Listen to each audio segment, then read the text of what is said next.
Assalamualaikum warahmatullahi wabarakatuh. May peace Waalaikumsalam. be upon us all. Selamat So, siang Bapak good dan Ibu afternoon, ladies semua. and gentlemen. Pada kesempatan siang ini, In this opportunity, alhamdulillah kita bisa bertemu di webinar tentang EduFinance ya, peluang dan tantangan di pembiayaan atau jasa keuangan di sektor pendidikan. Pada kesempatan siang ini saya bersama beberapa panelis, di antaranya ada Pak Yadi Haryadi dari BMT Itkon. Apa kabar Pak Yadi Haryadi? Alhamdulillah, kabar baik Pak Adi. Selamat siang untuk semuanya. Nah, beliau adalah head di EduFinance ya dan funding di BMT Itkon. Kemudian ada juga Pak Agus Asikin ya. Selamat siang Pak Agus Asikin. Ya. Nah, beliau dari selamat siang semuanya. Ya. Beliau dari pengurus ya Koperasi Kredit Sejahtera Cibinong Bogor. Dan kemudian ada juga Mas Beril ya. Assalamualaikum Mas Beril, selamat siang. Waalaikumsalam Pak Adi, selamat siang Pak. Beliau adalah dari Nusantara Bina Arta ya, atau terkenal juga dengan jaringan PPR Nusuma ya.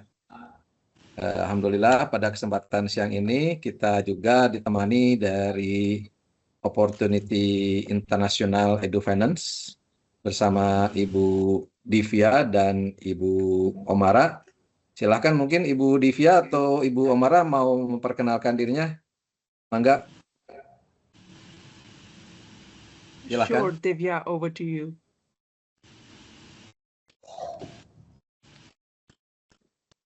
Hi everyone. Hi everyone. My name is Divya. I work with Opportunity International EduFinance. I know many of you possibly can't understand what I'm saying, and I promise to learn more Bahasa. But very happy to be here. I look at our markets in Asia, which includes Indonesia. Very quickly, Opportunity International EduFinance works across 32 countries with about 230 financial institutions, and Indonesia is one of our core countries, very important country to us, and we work with 14 financial institutions there. Thank you so much, and I look forward to this conversation. Okay, please, Omara. Assalamualaikum warahmatullahi wabarakatuh, everyone. I'm also in the process of learning Bhasha from Pahadi. And just to put it, I'm working as a senior advisor, Opportunity International EduFinance, based in Asia, and as a country lead for Indonesia. And just to put it in context, we started from scratch in 2020 in Indonesia through the in-depth market assessment study. And till date, with 14 financial institution partners, we have managed to invest in 35,000 education loans with a cumulative disbursement value of $76.6 million. So that is great, and credit goes to each one of our partner institutions for the support. And over to you, Padi. Oke, thank you Omara and Divya. Nah, Bapak dan Ibu sekalian, sebelum kita lanjut dengan diskusi ya, saya akan mencoba mempresentasikan tentang apa sih Opportunity International EduFinance ya. Mau share screen dulu ya.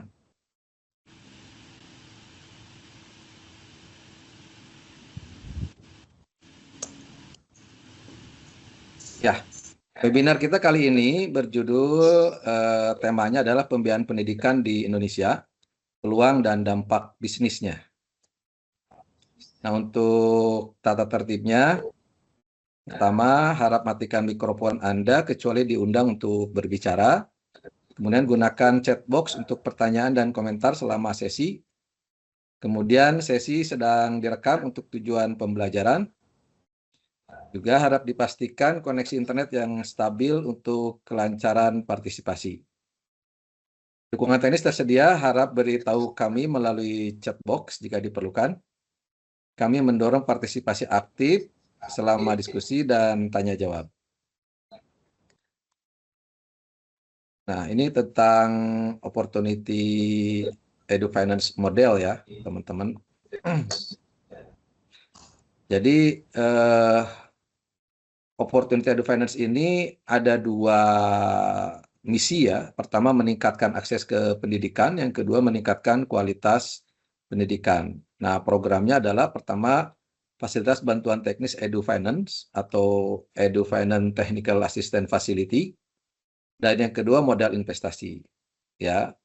Nah, ini produknya adalah kita membuat atau mendukung secara teknis untuk pinjaman ke sekolah untuk meningkatkan sarana dan prasarana sekolah, disebut dengan School Improvement Facility, School Improvement Loan, SIL ya. Kemudian ada juga School Fee Loan, yaitu pinjaman kepada orang tua untuk meningkatkan permintaan sekolah. Dan kemudian juga ada pinjaman kepada siswa untuk mendanai pelatihan keterampilan. Nah, ini untuk LPK ya, Lembaga Pendidikan dan Keterampilan, untuk yang mau misalkan ke luar negeri atau apa, kita juga bisa buatkan produk untuk jasa keuangan, misalkan BPR ataupun BMT Bapak dan Ibu sekalian, kita buatkan produknya ya, supaya memang benar-benar sesuai dengan kebutuhan dari klien kita. Nah, kemudian ada juga Edu Quality Program. Nah, ini memang di Indonesia belum masuk ya. Itu tentang meningkatkan kualitas pendidikan. Nah, di sini ada programnya pengembangan sekolah holistik. Ini kalau di Afrika ini sudah berjalan, di Indonesia belum, tapi insya Allah kalau banyak yang bergabung dengan program kita, insya Allah kita akan kembangkan. Kemudian ada pengembangan profesional untuk pemimpin sekolah ya, untuk kepala sekolah, untuk yayasan misalkan. Kemudian ada juga pengembangan profesional guru dan pengasuh ya. Nah, ini juga ada programnya di Opportunity Edu Finance model ini. Bagaimana sih potensi pasar di Indonesia ya? Potensi pasarnya di Indonesia ini ya sangat besar ya. Di Indonesia sendiri populasinya sekitar 271 juta dengan tingkat melek huruf orang dewasa sebesar 86%. Nah, Indonesia memiliki sejumlah besar anak usia sekolah dengan 71 juta anak di bawah usia 15 tahun. Ya, cukup besar, yang 26% dari populasi.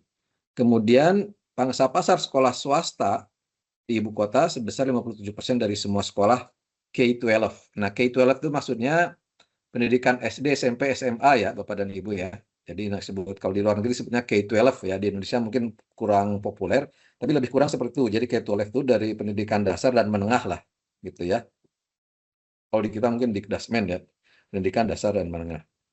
Kemudian ada sekitar 49.000 sekolah swasta yang terdaftar di Indonesia. Nah, ini pangsa pasarnya seluruh dunia itu sekitar 408 triliun. Nah, sementara di Indonesia, untuk SIL atau School Improvement Loan yang tadi untuk pembiayaan kepada sekolahnya, itu ada lebih kurang 15,4 triliun. Sementara untuk School Fee Loan atau pembiayaan kepada orang tua yang menyekolahkan anaknya, itu lebih besar lagi ya, 40,8 triliun.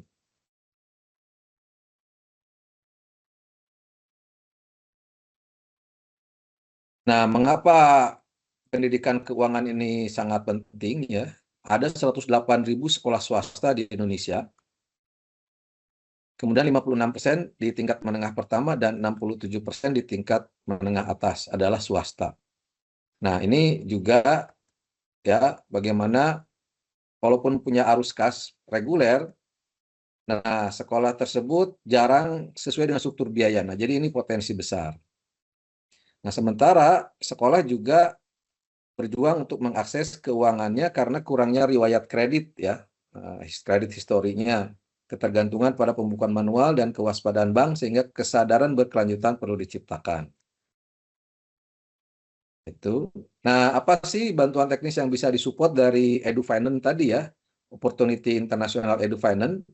Yang pertama bisa mulai dari riset pasar, kemudian ada desain produk, ada training untuk staff, ada penilaian kredit atau credit assessment, ada marketing dan uji coba atau pilot test.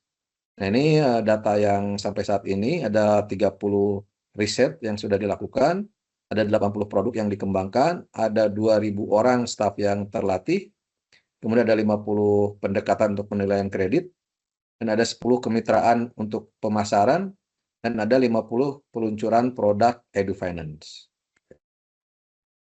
Baik, Bapak dan Ibu sekalian, kita langsung saja masuk ke diskusi ya. Pertanyaan pertama nih untuk Mas Yadi Haryadi ya. Mas Yadi Haryadi dari BNT Icon nih. Menurut Mas Yadi Haryadi nih pengalaman di BNT Icon, kenapa sih BNT Icon ini tertarik untuk melakukan pembiayaan ke sektor pendidikan? Ya, kemudian yang kedua, segmen pasar mana yang paling potensial nih menurut Mas Yadi ya? Kemudian yang ketiga, apa nilai tambah produknya? Atau satu-satu dulu deh. Kenapa sih BMT Icon tertarik ya untuk masuk ke sektor pendidikan? Silakan, Kang Yadi.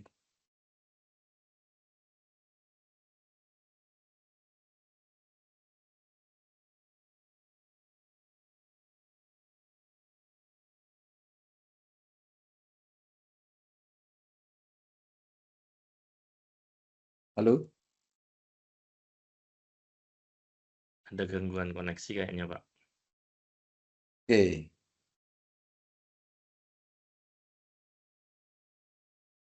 Oke, sambil menunggu Kang Yadi, saya tanya dulu ke... Halo, Kang Yadi, udah bisa connect? Oke, kalau belum kita ke Pak Agus dulu deh. Pak Agus, ini pengalamannya gimana di Koperasi Kredit Sejahtera? Kenapa sih KKS ini tertarik membiayai sektor pendidikan? Silakan.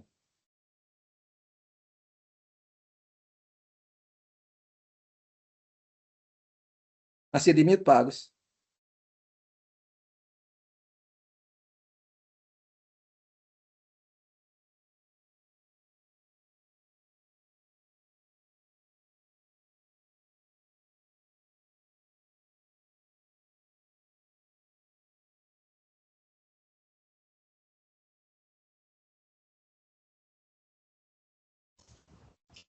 Ini Pak Yadi itu ke KKS ini. Ke Pak Agus. Pak Agus, karena Pak Yadi masih kayaknya ada problem di jaringan. Oke. Ya, terima kasih Pak Adi. Ya, salam kenal. Saya Agus Asikin dari KKS, Wakil Ketua Pengurus, Ex Officio, Ketua Komite Pendidikan dan Pelatihan, serta pemberdayaan anggota KKS. Ya, tadi ditanyakan apa yang membuat KKS ya ini tertarik ya untuk pembiayaan pendidikan gitu kan. Kemudian segmen pasar potensial yang bagaimana gitu ya. Yang pertama seperti kita ketahui ada bonus demografi ya. Bonus demografi di mana usia produktif kita yang usia 14 sampai 64 tahun ini, usia produktif ini jauh melampaui usia yang non-produktif 15 tahun ke bawah atau 14 tahun ke bawah dan di atas 65 tahun. Ini artinya potensial ya, karena di sanalah banyak sekali yang membutuhkan pendidikan ya. Yang kedua, keterbatasan ya. Tadi juga disampaikan bahwa jumlah sekolah swasta dengan sekolah negeri itu lebih banyak ya, sekolah swasta ya. Jadi artinya yang dibiayai oleh pemerintah itu tidak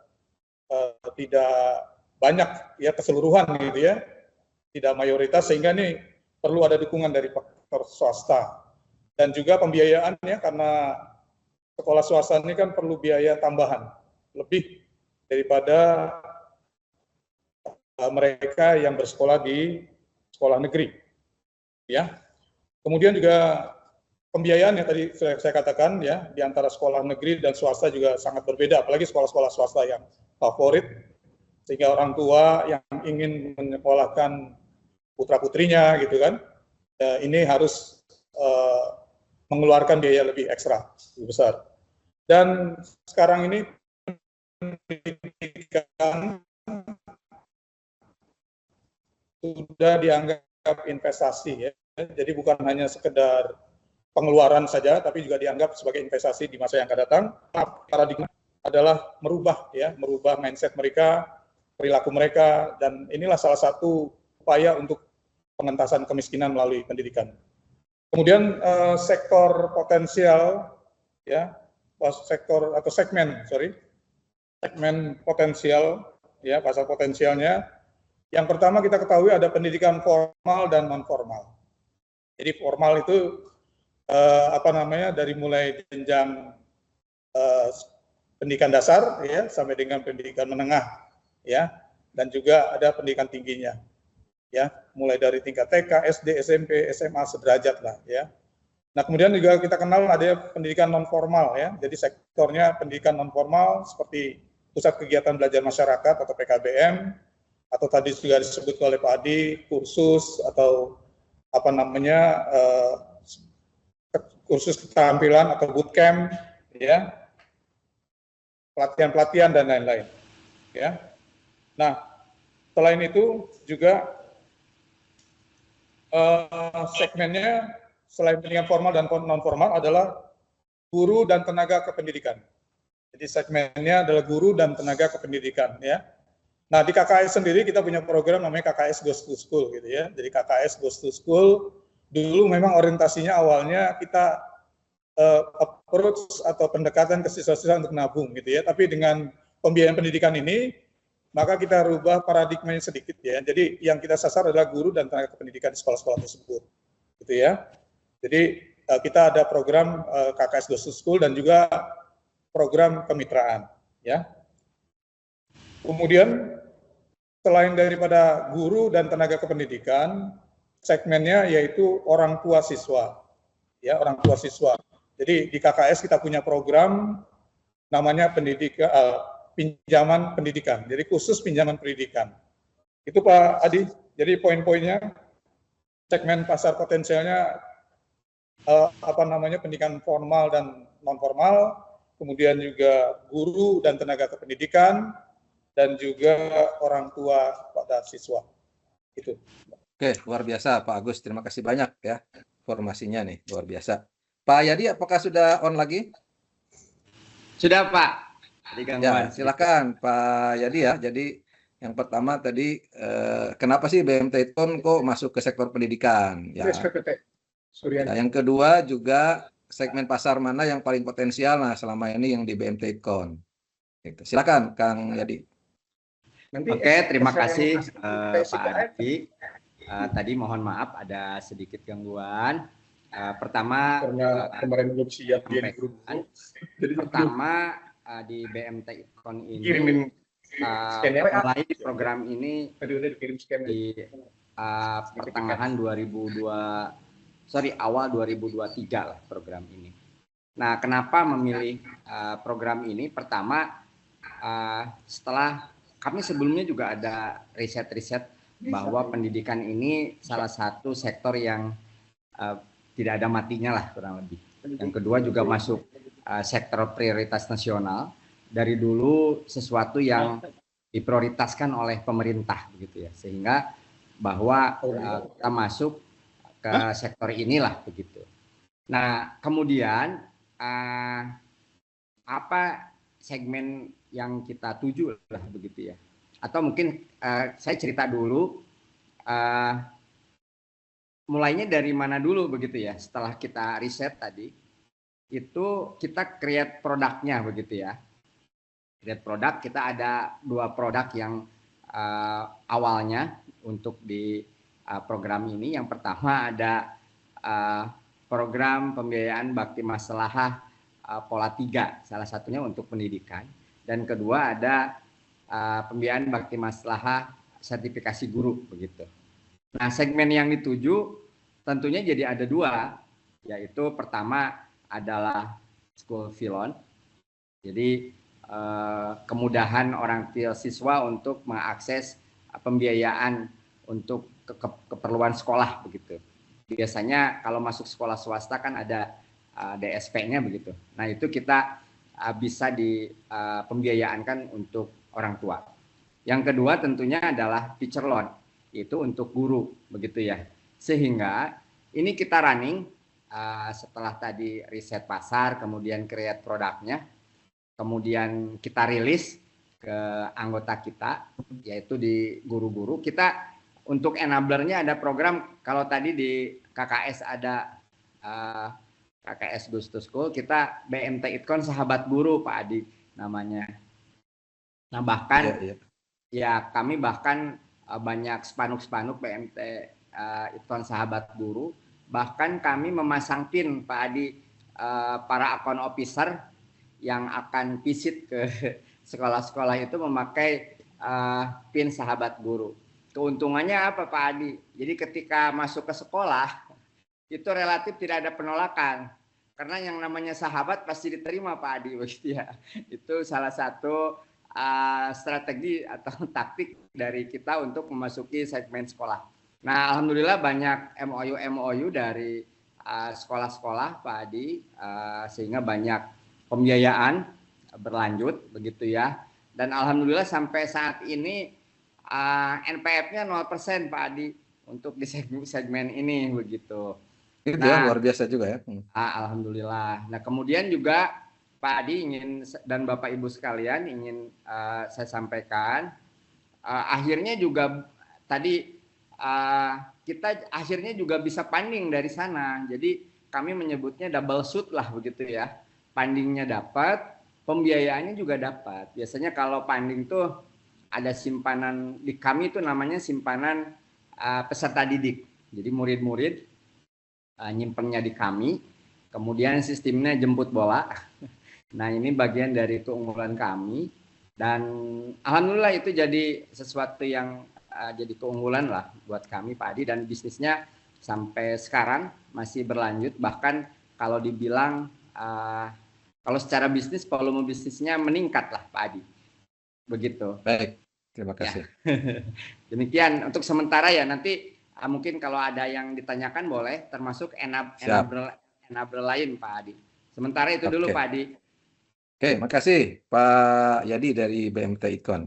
Selanjutnya saya persilahkan Mas Beril nih. Mas Beril, silahkan dengan pertanyaan yang sama. Terima kasih Pak Adi. Salam kenal Bapak Ibu semuanya. Saya Beril dari Nusantara Bina Arta, holding company dari BPR Nusuma. Kenapa milih OI waktu itu, Opportunity International? Karena secara arah organisasi memang ke pendidikan, Pak Adi. Waktu itu emang udah arahnya ke pendidikan. Misinya sama ya? Sama Pak, arahnya ke pendidikan. Terus yang kedua, secara potensi memang banyak. Ya, tadi Pak Adi udah sampaikan, kami memang lebih lihat dari skala jumlah sekolahnya, banyak banget itu untuk mobilisasi dana dari masyarakat. Nah, kebetulan kami juga namanya sesuatu hal yang baru ya, buat kami, eksplorasi. Kami tuh nggak bisa jalan sendiri, Pak Adi. Jadi butuh namanya ekosistem ya, butuh rekan atau mitra strategik. Nah, waktu itu kami cari dan ketemu Opportunity International. Secara value dan misinya sama.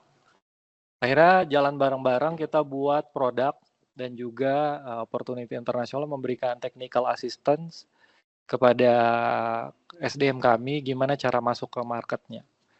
Kurang lebih seperti itu, Pak Adi.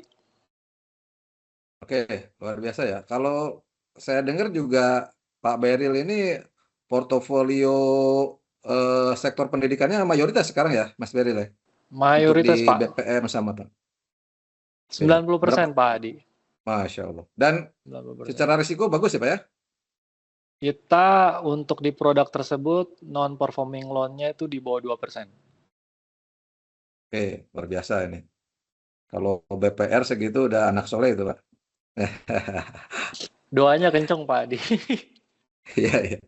Baik, untuk selanjutnya nih kita lanjutkan diskusinya ke Pak Agus nih. Pak Agus, apa karakteristik utama dari produk pembiayaan sektor pendidikan yang menurut Pak Agus ini sukses? Ya. Kemudian apa perannya OI ya, Opportunity Edu Finance dalam mendukung lembaga Bapak nih selama ini?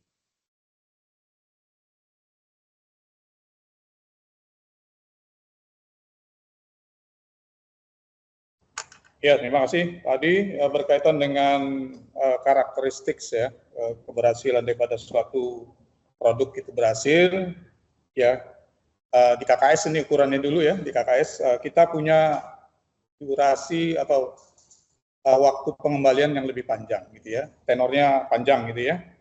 Kemudian rata-rata pinjaman pendidikan ya.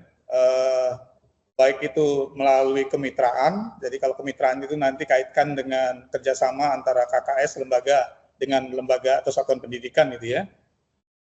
Kemudian ini jasanya lebih rendah ya dibanding dengan pinjaman sejenis yang di atas simpanan. Jadi jasanya itu lebih rendah. Saya ambil contoh jasa pinjaman pendidikan ya, itu jasanya 1% ya, 1% efektif gitu ya. Itu lebih rendah dibanding dengan pinjaman di atas simpanan yang lain. Kemudian 1% itu berarti menurun Pak ya? Menurun ya, berarti 1% menurun. Menurun. Ya, cuman efektif Pak. Jadi di angsurannya sama gitu. Nanti sudah dihitung. Oh, anuitas ya, anuitas ya. Ya, kombinasi ya, anuitas. Ya. Kemudian pembayaran juga fleksibel Pak, lebih fleksibel sesuai dengan kalender akademik. Misalkan ada satu sekolah atau satuan pendidikan membutuhkan biaya yang cukup besar gitu ya untuk pembangunan school improvement ya. Itu kan mereka nunggu nanti misalkan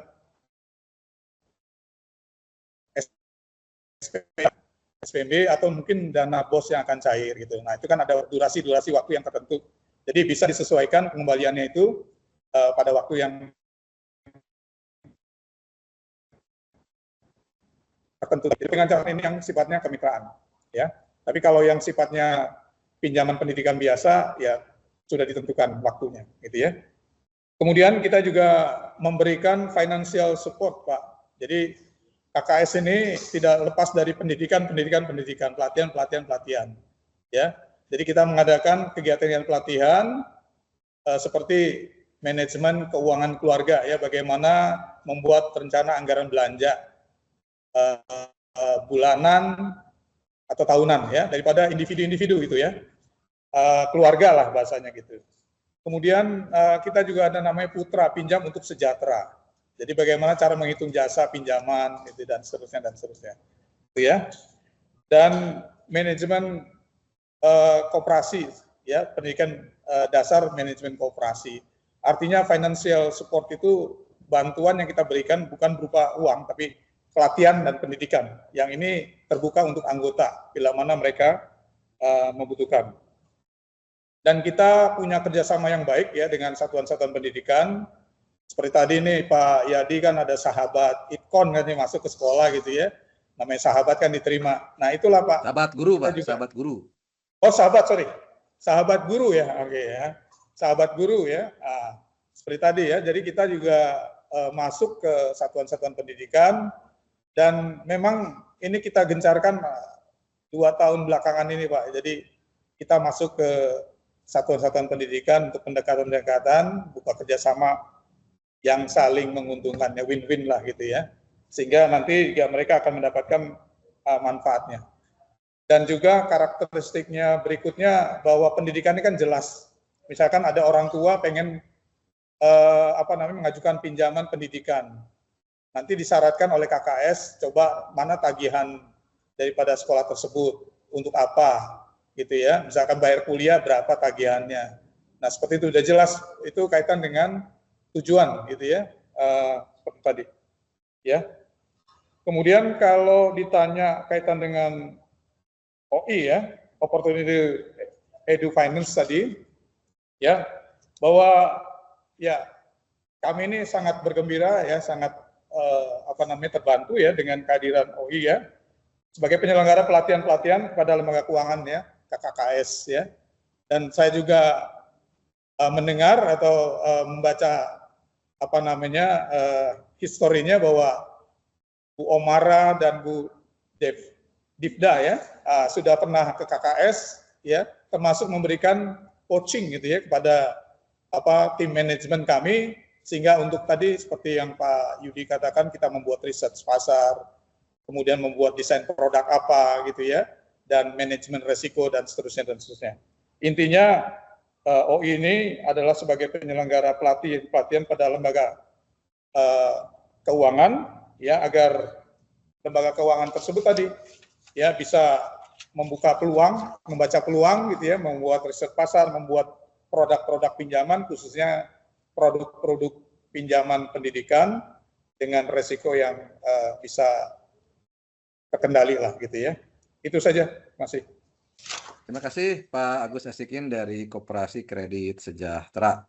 Ya, luar biasa ya Pak. Karena kalau Koperasi Kredit Sejahtera ini setahu saya memang masalahnya kebanyakan uang nih, banyak idle ya. Jadi Pak, dengan adanya produk sektor keuangan ini membantu juga Pak ya, menyerap dana dari kelebihan likuiditas ini Pak ya? Ya, kita sudah terserap kurang lebih 25% ya dari seluruh pinjaman yang disalurkan. Pendidikan itu 25% terserap di sana. Wah, luar biasa ya.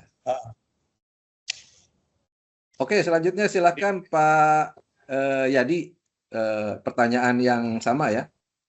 Karakteristiknya ya, selama ini produk yang dikembangkan dari Ipcon ini seperti apa? Kemudian apa sih perannya OI ya di dalam mensukseskan jasa keuangan untuk sektor pendidikan itu atau edu finance ini? Silahkan. Terima kasih Pak Adi atas waktunya kedua kali. Yang pertama, karakteristik dari produk. Awalnya itu produk-produk yang tadi ada school fee loan, pembiayaan ke orang tua, kemudian pembiayaan ke guru, teacher loan, itu awalnya kita pakai anuitas ya awalnya. Tetapi selama perjalanan itu kita tuh ada pesaing lah, seperti Bank Pembangunan Daerah seperti itu. Dan akhirnya kita memutuskan untuk jadi plat Pak Adi, begitu ya. Itu menjadi satu keunggulan kita dari produk kami. Nah, yang pertama sih keunggulannya bisa jadi daya saing, karena rata-rata kalau dari bank umum, khususnya Bank Pembangunan Daerah itu ngerasa bahwa outstanding-nya nggak turun-turun lah, kurang lebih gitu. Walaupun mungkin dari sisi kami itu mengakru pendapatan di awal jadi lebih sedikit. Kami berpikir bahwa itu adalah bagian dari solusi kami, pembeda kami Pak Adi, untuk di produk-produk yang fokus di ekosistem pendidikan. Nah, itu dari segi karakteristik produk. Tapi dengan produk ini akhirnya kami menjadi beda dengan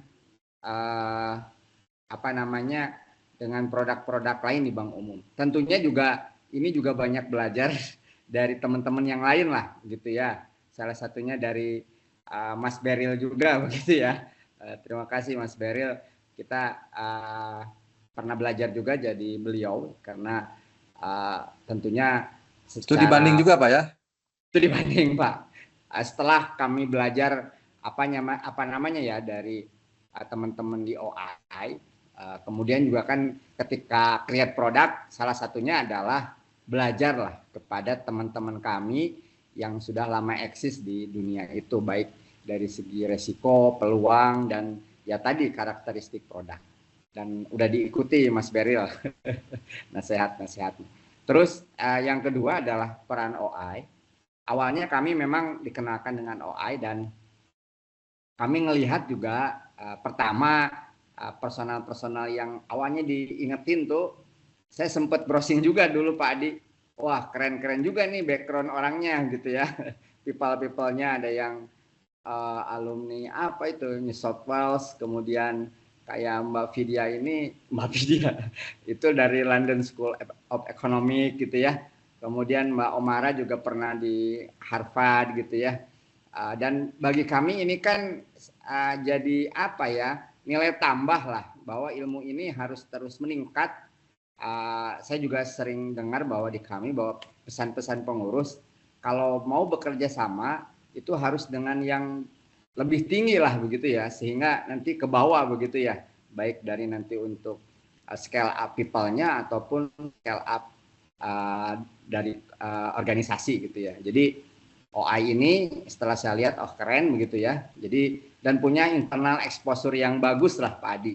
Jadi itu saya pikir kami menilai peran dari opportunity internasional begitu ya. Itu mungkin Pak Adi. Oke, luar biasa Mas Yadi Haryadi. Selanjutnya, mangga Mas Beril menyampaikan tadi ya, yang karakteristik produk yang Mas Beril, teman-teman di Nusuma lah, BPR Nusamba, bukan Nusamba, Nusantara Bina Arta, Nusantara Bina Arta, dan kemudian bagaimana peran dari OI ini dalam keberhasilan di Nusantara Bina Arta ini. Silakan Kang Beril.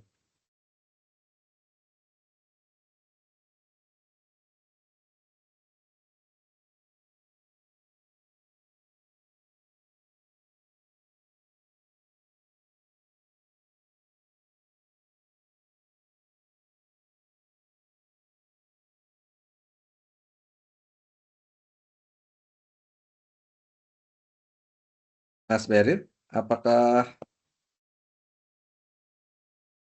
bisa mendengar?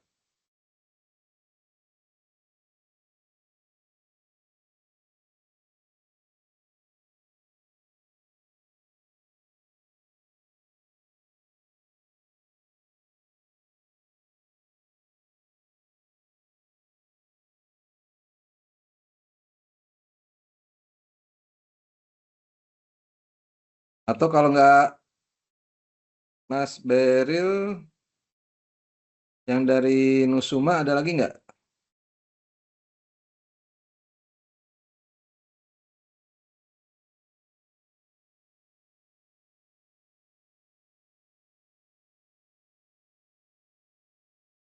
Kayaknya Mas Beril terlempar ya? Ada gangguan jaringan kayaknya, Pak. Gitu ya.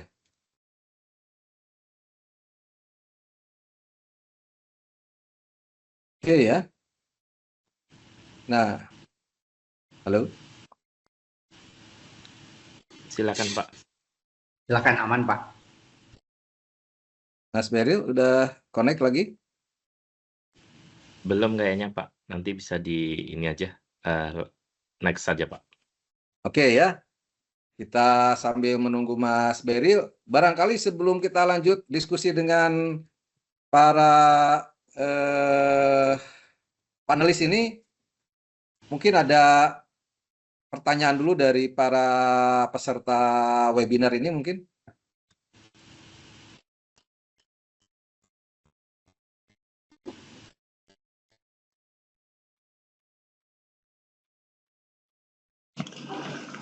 Baik Pak Adi, izin Mbak bertanya Pak. Silakan dari Mas siapa? Andin ya? Andin Nusamba ya dari Cepiring. Nusamba Cepiring. Baik Pak. Nah, Baik. silakan. Ya, terima kasih. Assalamualaikum warahmatullahi wabarakatuh. Waalaikumsalam warahmatullahi wabarakatuh. Ya, terima kasih atas waktu dan kesempatan yang sudah diberikan. Tentunya ini sebuah penghargaan bagi kita. BPR Nusamba Cepiring bisa mengikuti webinar ini.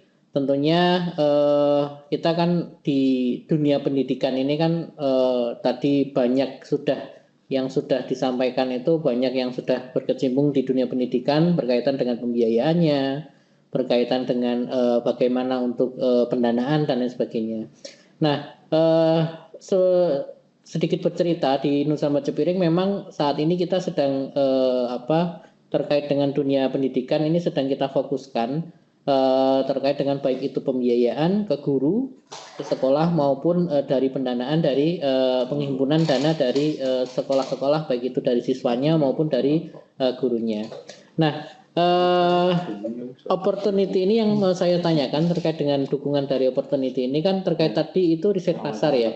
Nah, riset pasar ini nanti teknisnya seperti apa? Apakah ada tim dari opportunity yang hadir di kita, terus kemudian melakukan riset pasar atau bagaimana? Karena nantinya kan tentunya setiap karakteristik di masing-masing daerah ini kan berbeda-beda. Yang nantinya produk itu yang harapan dari kita setelah adanya riset pasar ini, produk itu bisa langsung dinikmati ataupun bahkan langsung bisa diserap oleh masyarakat, baik itu di tingkat pendidikan menengah maupun tingkat pendidikan tinggi. Nah, mungkin itu dulu Pak Adi terkait dengan sedikit pertanyaan dari saya terkait dengan dukungan riset pasar ini nanti seperti apa Pak Adi. Terima kasih. Assalamualaikum warahmatullahi wabarakatuh. Waalaikumsalam warahmatullahi wabarakatuh. Terima kasih Mas Andin dari BPR Sumba Cepiring ya. Nusamba, Pak. Nusamba. Sorry, Nusamba. Nusamba. Soalnya sering ketukar sama Nusuma.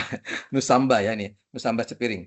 Alhamdulillah ya, jadi memang untuk riset pasar sementara ini yang paling sederhana biasanya yang dilakukan adalah kita melakukan riset berbasis kepada produk internal, kemudian dari portofolio yang ada Pak. Jadi sementara itu, tapi kalau misalnya mau riset pasar yang lebih mendalam, mungkin bisa dilakukan nanti dengan permintaan khusus Pak ya, nanti juga akan kita teruskan ke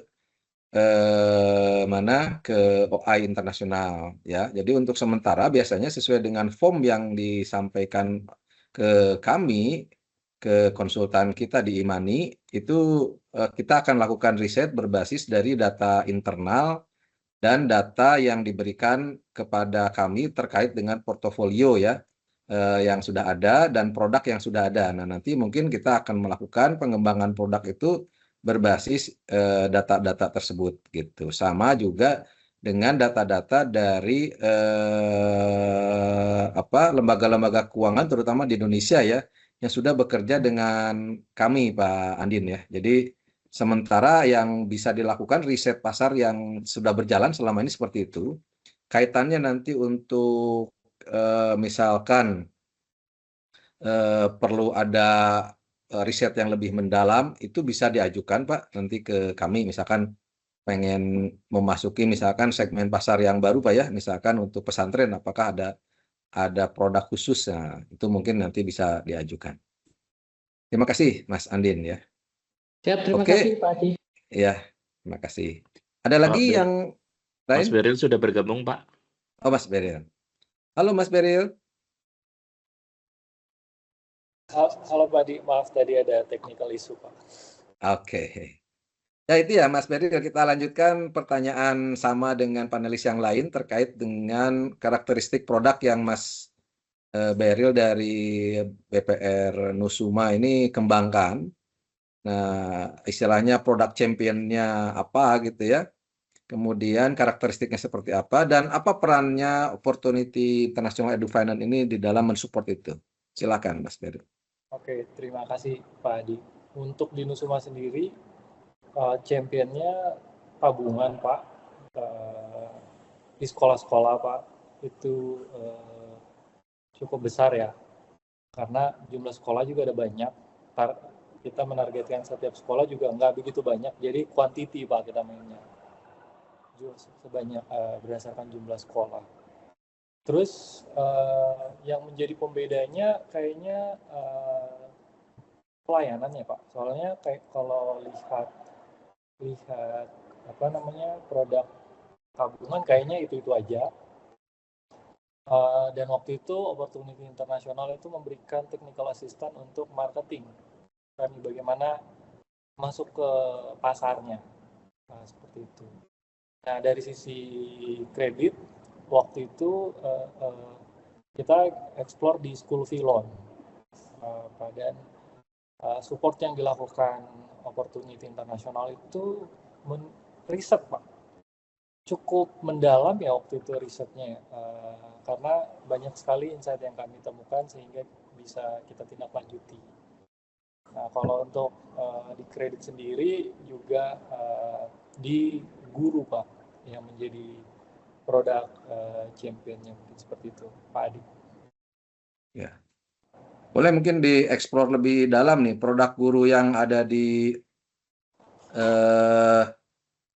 BPR Nusuma ya secara umum gitu. Itu apa sih yang membuat kan pastilah ya dia kan bersaing juga dengan produk-produk sejenis ya dengan BPD ya ataupun lembaga keuangan yang lain. Apa menurut Mas Beril yang bisa kita bisa compete lah dengan produk sejenis?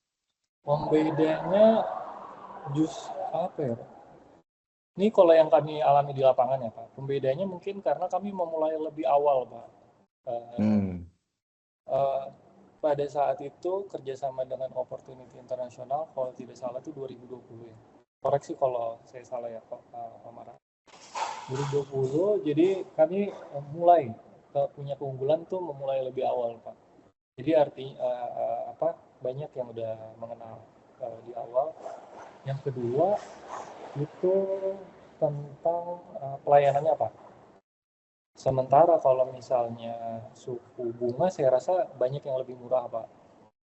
Pasti banyak yang lebih murah. Terus juga di satu sisi yang menjadi pembedanya itu kami menemukan ini akhirnya berkat bantuan dari Opportunity International ya, Pak. Lebih memahami pasar karena setiap daerah itu kan beda-beda ya. Sebenarnya kuncinya itu di pelaksana, di marketing, karena riset yang paling tepat itu adalah marketing. Dia ketemu calon nasabah tiap hari, dia ketemu guru tiap hari. Di situ kan ada masalah-masalah yang muncul tuh, Pak. Nah, untungnya marketing kami itu dibekali dengan mindset problem solving atau mindset menganalisis gitu, Pak. Dan itu kami dapatkan di technical assistant, Pak, sama Opportunity International. Memang yang menjadi nilai tambahnya itu bukan cuma riset, Pak, tapi bagaimana masuk ke market. Seperti itu sih, Pak. Mungkin kurang lebih seperti itu, Pak Adi. Oke, luar biasa nih Mas Beril. Sudah memberikan insight ya buat kita semua. Teman-teman terutama yang mau bergerak di sektor pendidikan ya, seperti yang disampaikan di awal, bahwa sektor pendidikan ini pasarnya sangat besar ya, dan insya Allah sebetulnya Indonesia ini nggak akan kekurangan lah permintaan EduFinance ini. Baik, mungkin ada yang bertanya ya Mas Fauzi nih dari BPR Surya Yuda Kencana. Monggo silakan. Ibu Fauzi, Pak. Ibu Fauzi. Oh, Ibu Fauzi. Mangga, Bu Fauzi. Iya, Pak. Iya. Monggo. Selamat siang, Bapak Adi. Siang. Iya. Siap. Ya, izin bertanya, Pak. Saya dari PT BPR Surya Kencana, berada di compliance, Pak. Ya, ingin bertanya, sebenarnya sih ini nggak ada hubungannya dengan saya secara inline ya, Pak. Namun saya lebih ke compliance dan manajemen risikonya.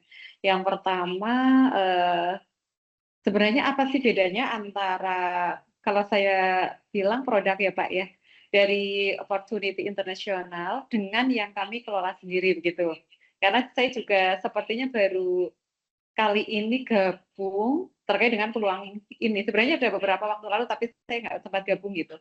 Nah, kami mengikuti dari tadi, jadi ada peluang untuk kredit kepada sekolah gitu ya Pak. Jadi salah satunya siswa dan juga ada kepada guru dan lain sebagainya. Nah, kami sudah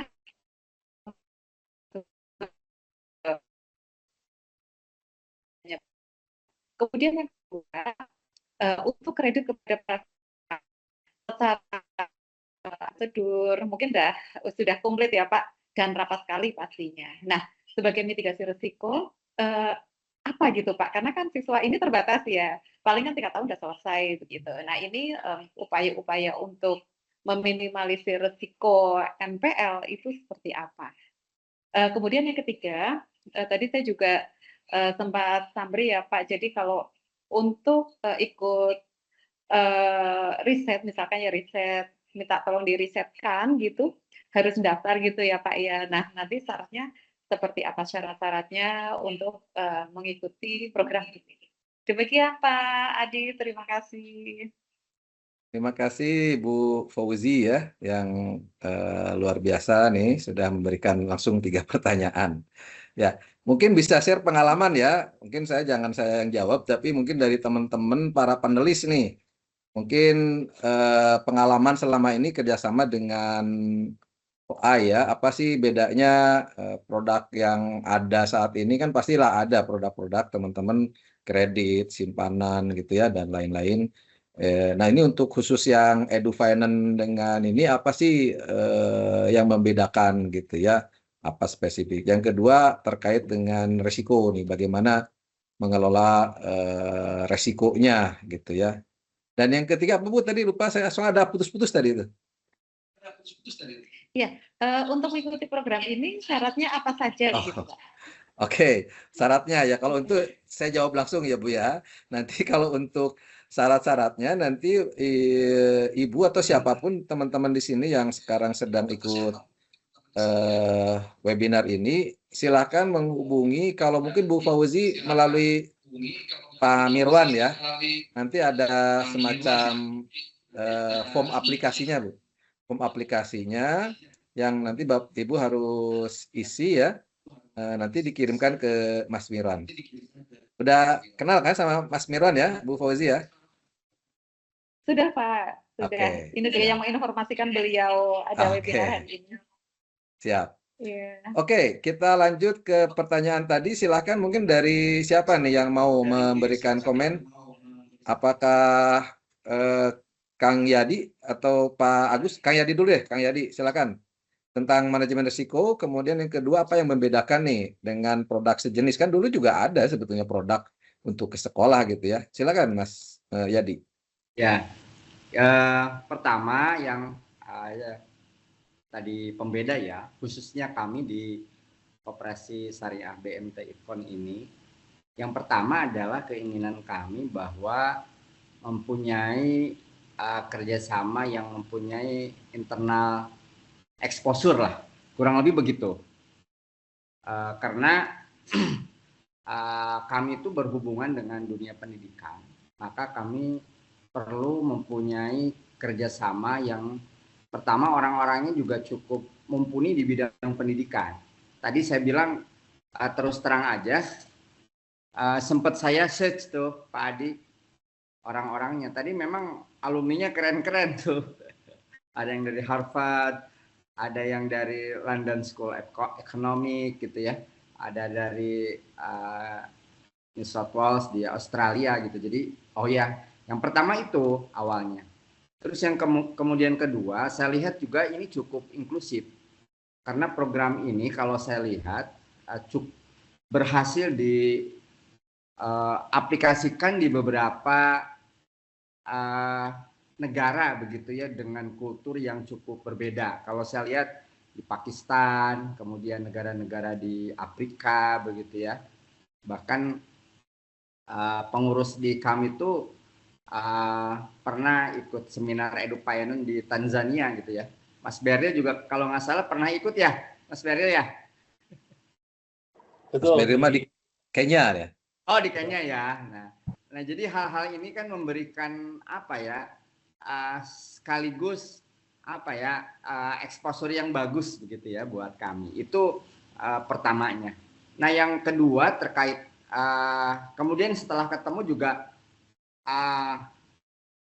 apa namanya, bahasanya cukup detail terkait manajemen resiko ini cukup apa namanya, sangat detail Bu. Beberapa manajemen resiko yang disampaikan itu cukup detail, baik resiko pembiayaan, kemudian resiko hukum, kemudian apa namanya, resiko reputasi dan lain-lain itu disampaikan, sehingga kami memang jadi apa ya, holistik untuk meng-create produk ini dan memberi semangat lah begitu ya. Tentunya setelah dengan seperti yang disampaikan tadi Pak Adi, setelah kami dengan opportunity internasional, secara locally juga kami banyak belajar. Tadi salah satunya dengan Mas Beril di Nusuma gitu ya, bahkan di KKS, bagaimana mengimplementasikan gitu ya di sesama koperasi, bahkan dan tentunya Pak Adi dengan dimulainya itu jadi banyak kepikiran gitu ya, produk-produk tambahan yang memang dibutuhkan oleh di ekosistem pendidikan Pak Adi. Tidak hanya tadi di School Loan dan Teacher Loan. Jadi oh ternyata pasar membutuhkan ini. Nah, secara kami di BMT ya bisa meng-create sendiri produknya. Itu mungkin Pak Adi yang kami rasakan di BMT Itkon sendiri begitu ya. Terkait tadi pertanyaan Ibu Pauji ya. Itu mungkin Pak Adi dan Bu Pauji ya yang di kami lah begitu. Ya, terima kasih. Oke, terima kasih Kang Yadi Haryadi. Pak Agus mau menambahkan mungkin? Ya, terima kasih. Kaitan dengan apa namanya resiko utama pembiayaan, ya. Seperti tadi di KKS ini kan punya program kemitraan, ya. Kemitraan itu kerjasama antara KKS dengan satuan-satuan pendidikan, ya. Nah, nanti kami membuat surat perjanjian kerjasama, ya. Nah, dengan surat perjanjian kerjasama ini mengikat gitu, seperti cara pembayaran angsuran, jadi dipotong gaji. Jadi ini juga meminimalkan NPL ya, meminimalkan resiko untuk kredit macet ya. Kemudian juga jumlahnya tertentu dan tidak pakai agunan ya. Dan juga satuan pendidikan tersebut jumlahnya maksimal ada di angka tertentu. Jadi kita adakan surat perjanjian kerjasama. Tentu saja ada poin-poin yang kita harus perhatikan, yaitu ya. Memang semua bisnis ini atau semua kegiatan ini, baik itu produk simpan pinjamannya ada risikonya, ya. Nah, risiko ini NPL ya kadang-kadang ada juga. Ini disebabkan oleh keterlambatan pembayaran SPP, gitu ya. Jadi siswanya itu agak lambat ya. Kenapa? Karena mungkin kondisi ekonomi sekarang ini tidak sedang baik-baik saja. Jadi ekonomi global itu mempengaruhi juga daya beli masyarakat kita ya. Kemudian manajemen sekolah yang masih lemah gitu ya. Nah inilah perlunya tadi mungkin pelatihan ya kalau nanti dari lembaga atau lembaga keuangan kami atau koperasi kami mengadakan pelatihan-pelatihan manajemen keuangan ya. Kemudian juga adanya penurunan jumlah siswa itu ya. Ini yang khususnya ini di Jawa Barat ini, Pak Adi, Pak Yadi ini kan dengan adanya kebijakan gubernur ini yang memperlonggar jumlah siswa dalam satu kelas ini kan juga berdampak serius terhadap jumlah siswa yang diterima di swasta atau yang masuk ke swasta gitu ya. Dan ini juga ternyata ada resikonya juga dan kami sudah mendengar keluhan-keluhan dari beberapa sekolah swasta bahwa terdapat jumlah penurunan siswa baru ya. Kenapa? Karena tertampung di sekolah negeri. Mungkin buat orang tua membahagiakan gitu ya, tapi kalau buat sektor swasta atau pendidikan atau satuan pendidikan di swasta ini agak dalam tanda petik ya sedikit merugikan gitu ya. Kenapa? Jumlah siswanya berkurang. Ya. Dan juga adanya satuan pendidikan yang memang ditutup gitu ya. Nah, ini juga ya suatu hal yang memang situasional. Nah, oleh karena itu ya kita juga memitigasinya. Yang pertama kita melihat cash flow-nya ya berbasis SPP ya. Jadi melihat arus kas atau keuangan, laporan keuangan di sekolah tersebut dianalisis. Kemudian juga jadwal cicilannya tadi lebih fleksibel ya dengan mengikuti kalender akademik ya. Bisa saja tadi satu satuan pendidikan ini memerlukan dana instan, nanti pengembalian pada saat tertentu, misalkan saat SPMB penerimaan siswa baru atau saat dana BOS itu cair ya. Kemudian juga manajemen sekolah ya, pelatihan manajemen sekolah, dan kita harus lihat juga diversifikasi portofolio sekolah. Jadi ada akreditasi sekolah tertentu ya memang performanya luar biasa, maka akan diperlakukan agak beda dengan sekolah-sekolah yang akreditasinya biasa-biasa saja. Ya, itu juga sebagai alat untuk memitigasi kita ini resiko. Nah, kemudian kaitan dengan teachers loan, kemudian school fee loan dan school improvement ya. Kalau kami yang program kemitraan tadi ini akan menyiapkan untuk school improvement loan dan teachers loan. Jadi school improvement untuk perbaikan sarprasnya, penambahan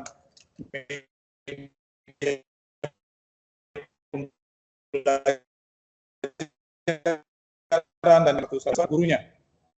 Dan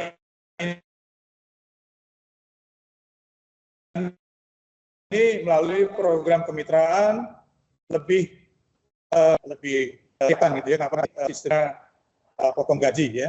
Oke. Kemudian yang sifatnya personal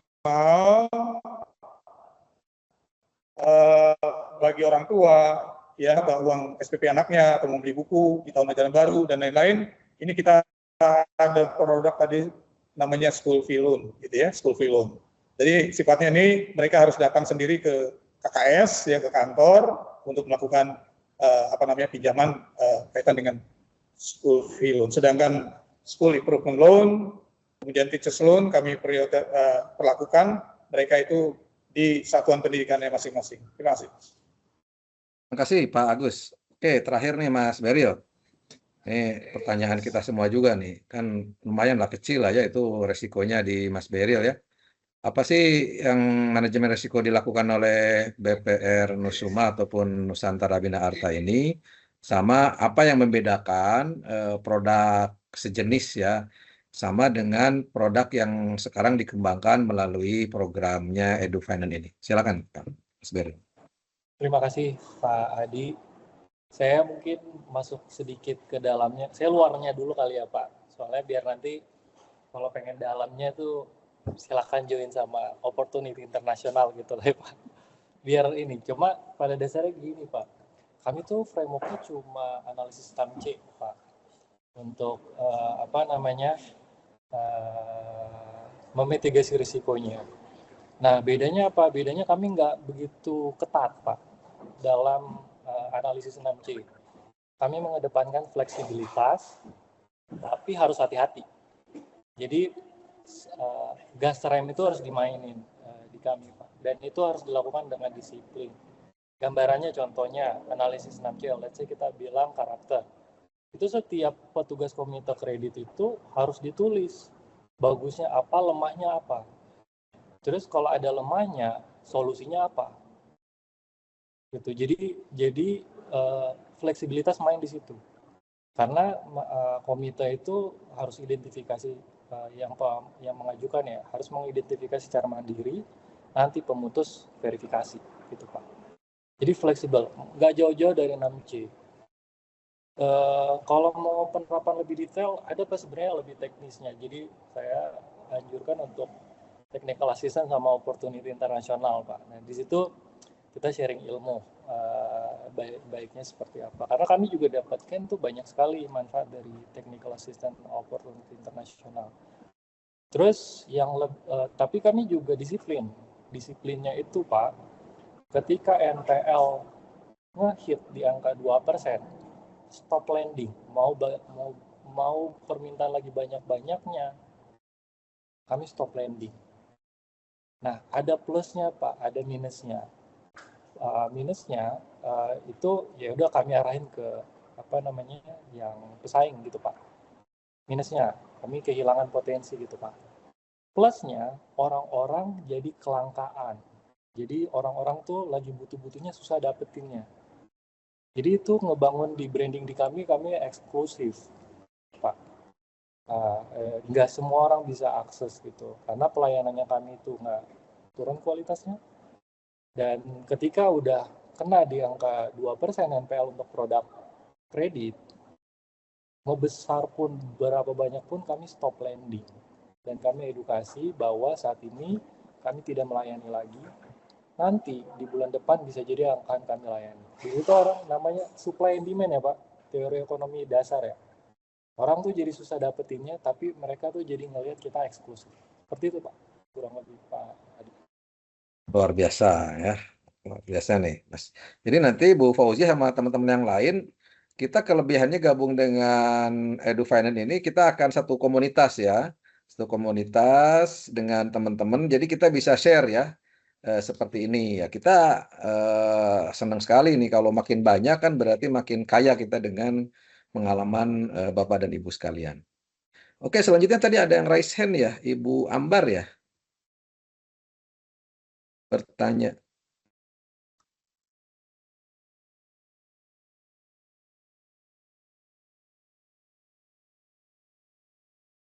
kalau nggak ada, Bu Ambar, silakan Bu Ambar.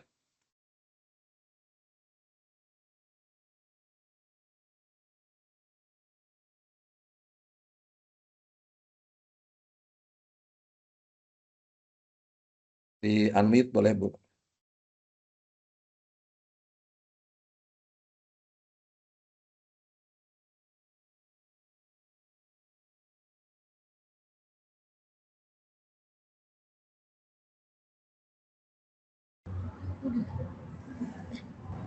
Halo?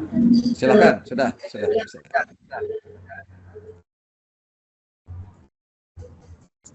Bentar, Pak. Baik, Bapak Adi, terima kasih.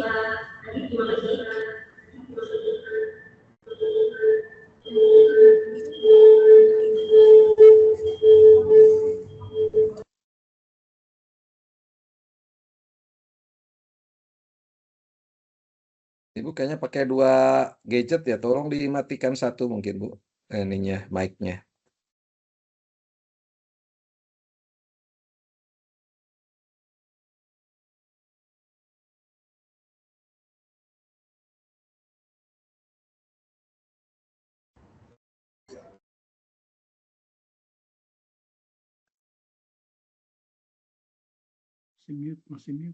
Masih mute, Bu Ambar. Oke, sorry. Saya ingin bertanya kepada Bapak Yadi dari BMT Itkon untuk school Filon dan juga school improvement. Apakah di BMT Itkon itu menggunakan jaminan? Yang pertama itu. Yang kedua, bagaimana penanggulangan soal NPL di BMT Itkon? Tadi kalau saya tidak salah dengar, sampai bisa di 0% untuk NPL-nya sendiri. Ya, baik, sudah. Terima kasih banyak. Oke, makasih Mbak Ambar ya. Silakan langsung Kang Yadi.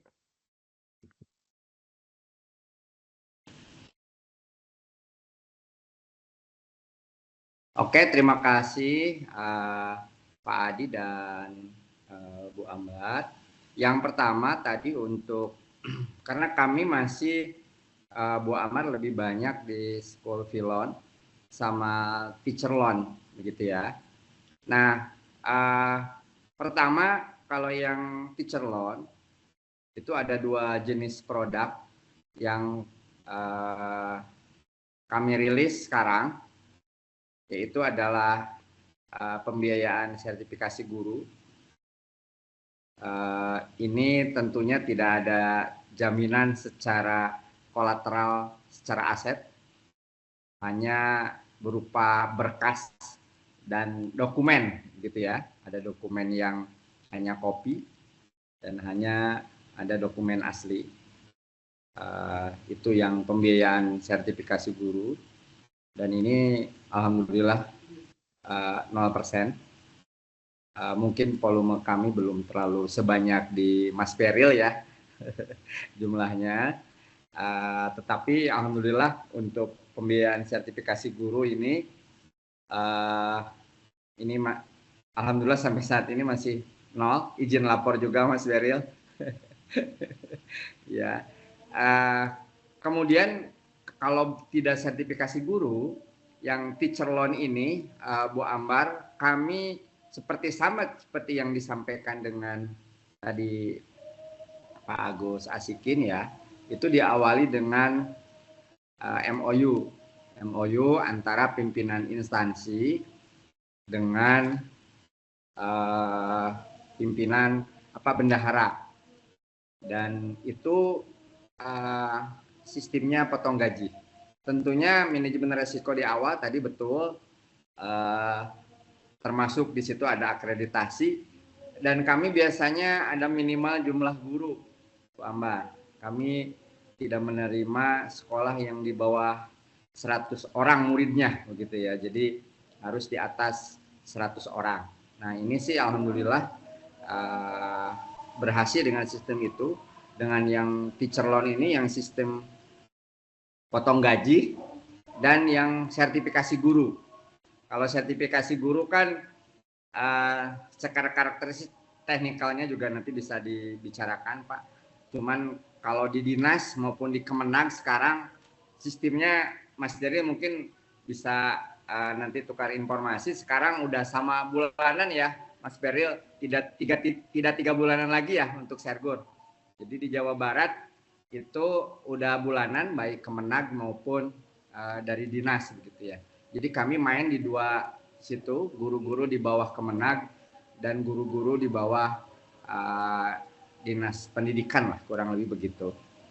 Nah untuk school Filon kepada orang tua, kami saat ini fokus di orang tua yang karyawan sistemnya Pak. Jadi kalau yang non fixed income kami belum melayani, begitu ya. Jadi dan plafonnya tapi tadi sama seperti yang disampaikan Pak Agus, ada plafon tertentu, tentunya tidak terlalu besar seperti di sektor UMKM sampai besar gitu ya. Kita dibatasi plafonnya. Itu mungkin Bu Amar di kami. Dan oh ya, satu lagi kalau teknik penagihan, biasanya kami sih memakai ada tahapan-tahapan tentunya kalau penagihan. Yang pertama sebelum terjadi kita memang membina hubungan cukup baik dengan instansi. Bahkan di kami itu ada layanan hampir di tiap sekolah. Kalau di SMA biasanya kita ada talkshow pendidikan Bu Ambar yang kita layani ke sekolah-sekolah. Namanya di kami itu Bincang Pendidikan Saidina. Saidina itu salah satu produk tabungan kami. Dan alhamdulillah kita tuh pernah udah mendatangkan 3 alumni Harvard, 2 alumni Columbia University, beberapa alumni ITB dan Al-Azhar. Itu kita datangkan ke sekolah. Sehingga memang sekolah merasa banyak dibantu lah begitu ya sama ITKON. Sehingga memang kalau nunggak tuh rada malu lah, kurang lebih begitu. Jadi apapun dibantuin lah. Itu mungkin salah satu enabler bisnis yang kami lakukan. Kalau di SMA tuh ada talkshow pendidikan. Kalau di tingkat SD itu biasanya kami rutin ada storytelling dengan lebih jenaka lah, lebih seru biasanya dengan boneka. Kami menyebutnya boneka si Ubrik gitu ya. Jadi di kalangan sekolah dan kalau ketika Ramadan kita juga ada namanya safari dakwah di sekolah-sekolah begitu ya Bu Ambar. Jadi ini bagian dari tadi mencegah lah sekaligus exposure kita. Tetapi kalau sudah pernah sih waktu itu juga, tapi waktu itu saya juga sempat belajar dari beberapa teman-teman yang sudah lama, ada bukan kasus lah, ada permulaan nih mau NPF gitu ya, tapi alhamdulillah bisa dicegah begitu ya, dicegah. Ada yang nakal, gurunya lah agak nakal gitu ya, tapi alhamdulillah bisa dicegah Bu Ambar begitu ya. Nah karena dengan kenal gitu ya, jadi sehingga responnya bisa lebih cepat kalau ada early warning lah ketika ada gejala-gejala mau bermasalah. Itu mungkin sementara Bu Ambar yang bisa saya jawab gitu ya. Terima kasih. Ya, Tonon, makasih banyak Kang Yadi Haryadi. Selanjutnya mungkin dari Surya Yuda ya, Pak Saikum ya.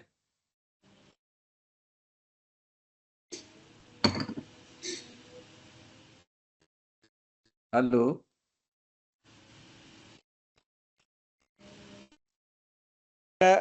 Oke Pak. Pak Adi. Halo. Silakan jelas, Pak. Suara Ya. saya? Ya. Baik, terima kasih. Agak putus, tapi cukup jelas sekarang ya. Oke, sekarang ya Pak. Terima kasih Pak buat diskusi yang sangat menarik ya. Ini saya sebenarnya mau tanya tadi Pak Yadi kembali lagi. Nah ini kan dalam memberikan loan atau kredit kepada guru-guru tadi ya Pak, sertifikasi ya. Nah, apakah ada MOU kerjasama kita dengan sekolah atau dengan dinas? Nah, itu nomor satu. Yang kedua, bagaimana sistem angsurannya Mungkin tadi kalau saya terlambat, barangkali maaf. Bagaimana sistem angsurannya, pembayarannya? Apakah melalui dinas atau sekolah atau potong langsung masing-masing kita tagih ke yang bersangkutan? Kira-kira begitu Pak, ada 2 pertanyaan saya. Jadi kalau dengan dinas, kalau sertifikasi itu kan sekarang dulu tribulan ya, sekarang kan bulanan ya. Nah, apakah kita kerjasama dengan dinasnya, dinas PDK atau yang sekarang itu langsung dari Jakarta dan hanya, atau kita langsung ke sekolah, atau kita langsung kepada gurunya. Jadi itu satu. Yang kedua, sistem pembayarannya apakah kita ke dinas, ke sekolah, atau langsung menaginya. Kira-kira begitu Pak Yadi, mohon pencerahannya Pak, makasih.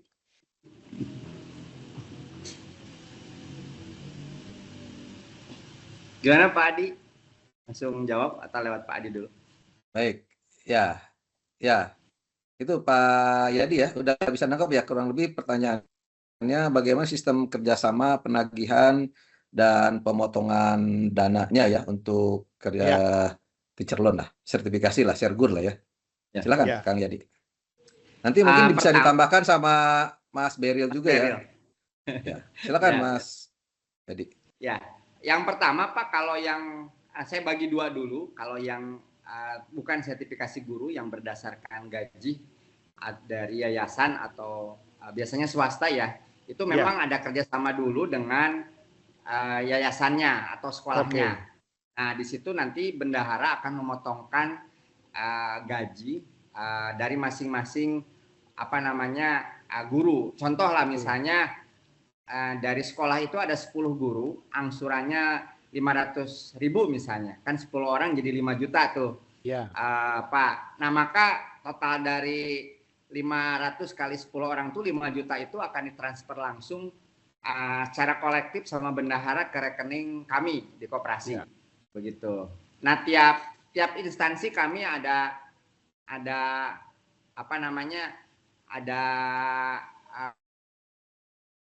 MOU.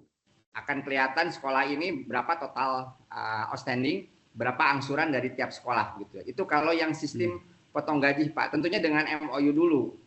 Nah, tentunya tidak melibatkan dinas ya, begitu kalau untuk tadi yang potong dinas. Jadi koperasi atau BPR langsung ke sekolah begitu ya. Tentunya biasanya kami ada pengesahan dulu sekolahnya Pak. Jadi sebelum jalan MOU itu ada tim manajemen resiko yang menganalisisnya bisa dilanjut atau tidak.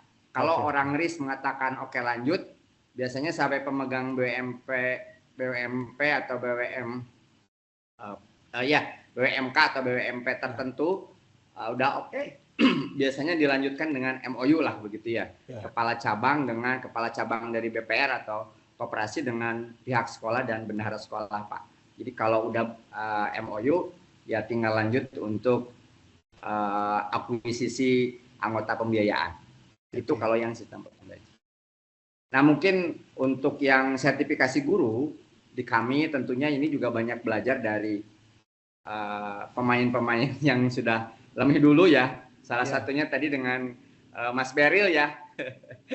Kami juga studi banding ke BPR Nusuma. Pertama memang konsepnya itu tidak justru ini tidak diawali dengan MOU kalau kalau sertifikasi guru. Jadi perorangan, tapi tetap kita ada verifikasi ke sekolah ataupun dalam bentuk surat keterangan bahwa si guru itu masih mengajar di situ. Karena sertifikasi guru itu kan berbasis berapa kali mengajar dalam 1 minggu lah gitu. Sehingga akan dikeluarkan surat keterangan.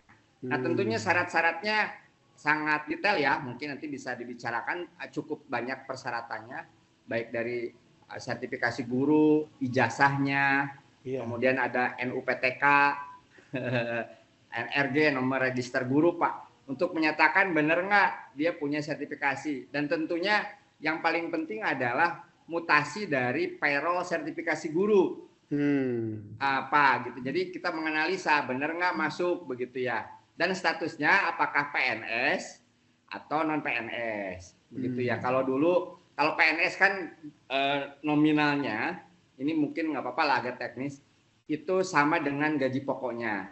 Oke.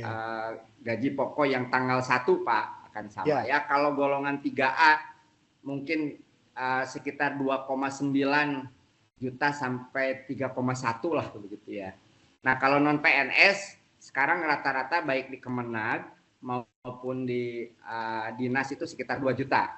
Kecuali yang in passing ya Mas Beril itu jumlahnya sama dengan gaji PNS lah begitu. Nah itu. Nah kemudian tanpa jaminan pula Pak. Begitu. Hanya dokumen-dokumen Pak. Dokumen-dokumennya ada beberapa yang asli gitu ya.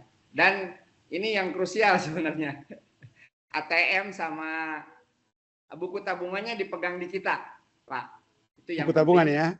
Ya, dan ada surat pernyataan. Nah, nanti juga saya juga banyak belajar dari Mas Beril.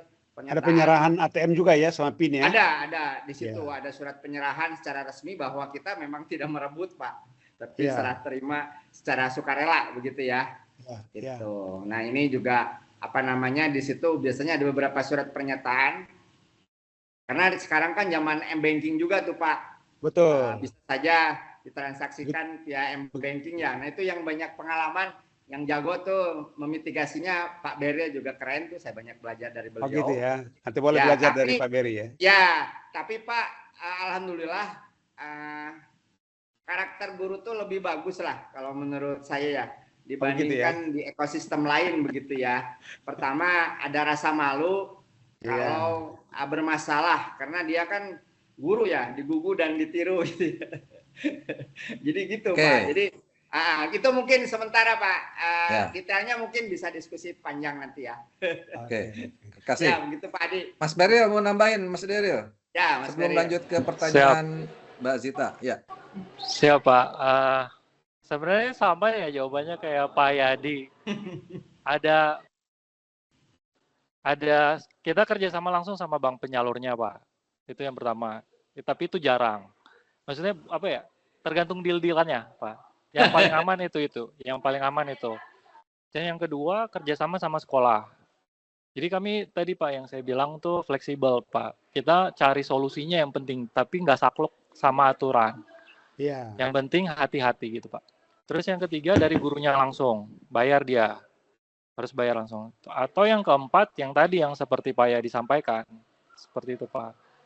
Nah jadi bedanya ada di mana? Kami tuh marketingnya itu kami equip sebagai konsultan, Pak. Karena Kak, kalau dia sebagai konsultan, dia akan mengedukasi dan secara emosional tuh deket, Pak. Mungkin dengan itu sih, Pak. Dengan guru-gurunya ya? Iya, dan kalaupun guru ada masalah, pasti kan ceritanya sama konsultan, Pak. Jadi yang mahal di situ, Pak. Jadi buat SDM-nya itu kuat. Itu mungkin, Pak. Oke. Pak Beril, kalau contohnya itu kan berarti ada yang di kredit itu diberikan langsung ke gurunya, berarti itu secara personal gitu ya Pak? Betul Pak. Ada yang berarti langsung melalui sekolah atau kerjasama gitu kita. Betul. MPI. Tapi tadi menarik bahwa kita lakukan verifikasi, walaupun kan agunannya ini semua kan nggak ada agunan lain kecuali kepercayaan paper ya, kertas-kertas ya. Kami ada yang ada agunan Pak, jadi fleksibel tadi Pak. Kami itu melihat gitu. potensinya kayak gimana. Kalau ada agunan pakai agunan, kalau dia nggak ada ya nggak pakai agunan. Jadi kan tergantung itu Pak. Makanya peran sebagai konsultan marketing itu harus sebagai konsultan itu. Dia menggali informasi sebanyak-banyaknya. Pak Beril, mungkin kita perlu dapat masukan. Ini kan sekarang ini M-banking tadi ya. Malamnya dia gajian, besoknya kan itu hitungan detik kan bisa pindah ya. Betul Pak. Nah itu mungkin di pernyataannya dikunci itu apa? Dibuat seperti apa yang mengikat? Pengalaman saya Pak, mau dikunci sebagai apapun yang namanya karakternya jelek ya jelek gitu ya Pak. Iya. Makanya kami tuh lebih mengedepankan before the fact Pak, atau mitigasi di awal daripada menjadi lata setelah itu Pak. Makanya yang tadi saya bilang Pak, tadi ada pertanyaan juga gimana mitigasi resikonya. Analisis Pak 6C. Dan itu kami pakai itu aja Pak, cuma tekniknya tuh banyak detailnya, menggali, terus memitigasi karakternya seperti apa, ada potensinya, terus penanganannya kayak gimana, gitu Pak. Kalau sertifikasi ditanya, aslinya kita tahan ya Pak? Ada yang ditahan tapi ada juga yang dipalsukan, Pak. Oh, dipalsukan juga ya? Banyak, Pak. Itu kan kasus itu tahun berapa itu? 8 tahun lalu yang itu yang sertifikasi guru yang di Bandung itu kan? Itu sampai berapa berapa ratus miliar itu? Betul, Pak. Jadi sebenarnya beresikonya kalau kami bilang tuh produk ini risikonya tinggi, Pak. Tinggi banget, Pak. Karena KTA tadi ya, yang Pak itu bilang. Kalau KTA ya kredit tanpa jaminan. Gimana kalau... Bapak kasih batasan nggak berapa yang tanpa guna nominalnya gitu? Awalnya, Pak. Karena kan kami trial and error dulu, Pak. Makanya ini yang mungkin ya, Pak, yang kadang salah disuka mindsetnya nggak cocok. Orang tuh namanya explore yang baru, pasti ada kemungkinan gagal. Betul. Nah, ya, banyak orangnya itu salah di situ, Pak. Dia langsung mikir udah coba langsung berhasil gitu, Pak. Berhasil. Mindsetnya dulu, Pak. Mindsetnya dulu yang harus di ini bahwa ini tuh produk beresiko harus trial and error. Coba dalam skala kecil. Kecil dulu gitu ya, belajar. Betul. Piloting dulu, Pak. Betul. Piloting dulu, Pak. Makanya sebenarnya udah tepat kalau mau gabung sama OI, Pak. Nanti kita bisa diskusi-diskusi. Siap. Itu rata-rata kalau suku bunga berapa sih, Pak Beril? Kami dulu gimana ya? Ada yang paling rendah, pernah coba testing. Dulu kami jualnya tuh bisa sampai 2% per bulan, Pak. Mahal kan, Pak? 2% per bulan? Iya. Mahal kan, Pak? Iya, lumayan. Tapi kami bisa, Pak. Bisa ya? Bisa. Makanya itu tadi. Tapi itu tadi nggak saklek 2, Pak. Cuma kayak yang saya bilang tadi tuh, ya sebelum keluar, ubah dulu internalnya, Pak. Internalnya kuat atau enggak? Karena banyak strategi gagal karena eksekutornya nggak kuat. Iya, itu sih, Pak. Eksekutornya. Siap. Makasih banyak, Beril, Mas makasih Beril. banyak, Pak Adi. Ya, Pak. Sama-sama. Mudah-mudahan Ya, ini bisa kita menjadi salah satu opportunity. Oke. Opportunity edufiden. Keren. Ya, oke, lanjut Mbak Zita nih terakhir ya, pertanyaan terakhir ya, karena waktunya kita hampir habis. Silakan Mbak Zita, langsung ke siapa pertanyaannya? Coba di ini.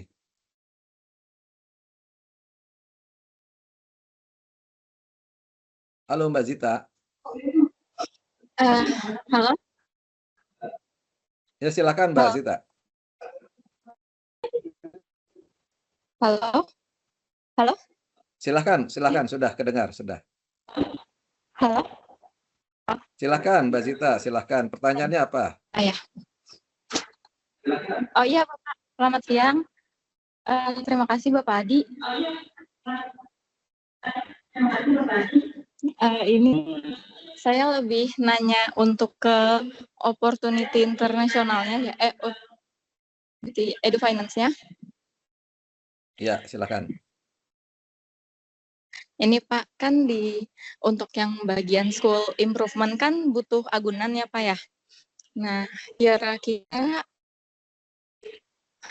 kira-kira apakah dari opportunity internasionalnya ini bisa memberikan pelatihan terkait bagaimana sih cara menilai agunannya itu?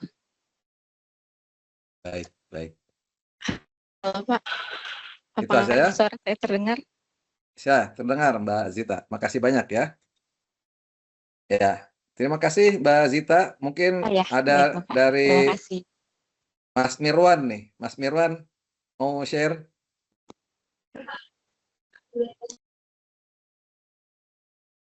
Halo Mas Terima Mirwan. kasih Pak Adi. Ya, silakan. Teman-teman, bahwa opportunity internasional sudah lama di Indonesia dan ini juga sudah bekerja sama dengan beberapa BPR dan lembaga keuangan lainnya seperti BMT dan juga koperasi ya. Dan ini menjadi peluang untuk kita semua karena di sini kami membantu secara teknis beberapa hal termasuk pelatihan.